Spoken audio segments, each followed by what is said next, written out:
Selamat pagi, salam sejahtera untuk kita semua. Terima kasih kepada dosen pengampu mata kuliah farmakologi, yaitu Ibu Apoteker Mira Febrina, Magister Sains. Terima kasih Bu, karena telah menyediakan kami waktu untuk presentasi. Izin sebelumnya Bu, perkenalkan nama saya Hega Yunanto dengan NIM 2301213 sebagai moderator. Izinkan saya untuk memperkenalkan kawan saya, yaitu ada Anissa Mutia Zahra dengan NIM 2301200, ada Aulia Firsa Bemrida dengan NIM 2301204, dan ada juga Kaulan Sadida dengan NIM 2301231, dan ada Sakura Ulia dengan NIM 2301236, dan juga ada Salmauli Borusi Hombing dengan NIM 2301237, dan ada Bang Taurik El Hakwin dengan NIM 2201236, dan juga ada Vivi Amelia dengan NIM 2301242. Materi yang akan disampaikan oleh teman-teman saya adalah mengenai obat-obatan dislipidemia dan hiperlipidemia. Dislipidemia adalah kondisi yang ditandai dengan ketidakseimbangannya kadar lipid di dalam darah, seperti kolesterol dan trigliserida. Nah, ini dapat berupa peningkatan kadar kolesterol LDL. LDL itu adalah kolesterol jahat, dan trigliserida atau penurunan HDL. HDL itu adalah kolesterol baik dalam tubuh.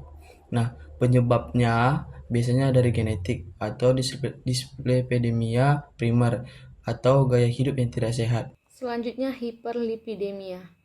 Hiperlipidemia ini adalah kondisi yang ditandai dengan tingginya kadar lipid atau lemak dalam darah, termasuk kolesterol dan trigliserida. Ini dapat disebabkan oleh faktor genetik atau kondisi kesehatan lainnya dan gaya hidup yang tidak sehat, seperti diet buruk dan kurangnya aktivitas fisik. Hiperlipidemia ini meningkatkan risiko penyakit jantung, serangan jantung, dan stroke karena dapat menyebabkan penumpukan plak di arteri. Baik, selanjutnya contoh obat dislipidemia dan hiperlipidemia serta efek sampingnya.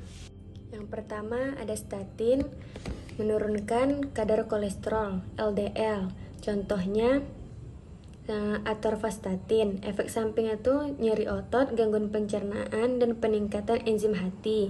Yang kedua itu ada fibrat, menurunkan trigliserida. Contohnya fenofibrat. Efek sampingnya dispepsia, batu empedu, dan miopati. Baik, yang ketiga ada bile acid sequestran, meningkatkan asam empedu. Contohnya kolestiramin. Efek sampingnya itu gangguan pencernaan dan konstipasi. Yang keempat ada ezetimibe, menghambat penyerapan kolesterol. Efek sampingnya itu umumnya ditoleransi, tetapi bisa menghambat peningkatan enzim hati. Baru yang kelima ada PCSK9 inhibitors, menurunkan LDL dengan suntikan. Contohnya itu evolucumab. Efek sampingnya diare, mialgia, dan faringitis. Selanjutnya ada contoh obat dislipidemia dan hiperlipidemia yang beredar. Yang pertama dari golongan statin, contoh obatnya atorvastatin. Mekanisme kerja obatnya, atorvastatin bekerja dengan menghambat enzim HMG-CoA reduktase yang berperan dalam sintesis kolesterol di hati.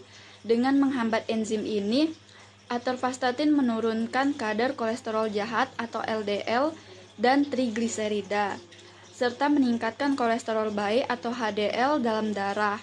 Proses ini meningkatkan jumlah reseptor LDL di permukaan sel sehingga mempercepat pengambilan LDL dari sirkulasi. Selanjutnya ada indikasi obatnya, pengobatan hiperkolesterolemia dan pencegahan penyakit kardiovaskular.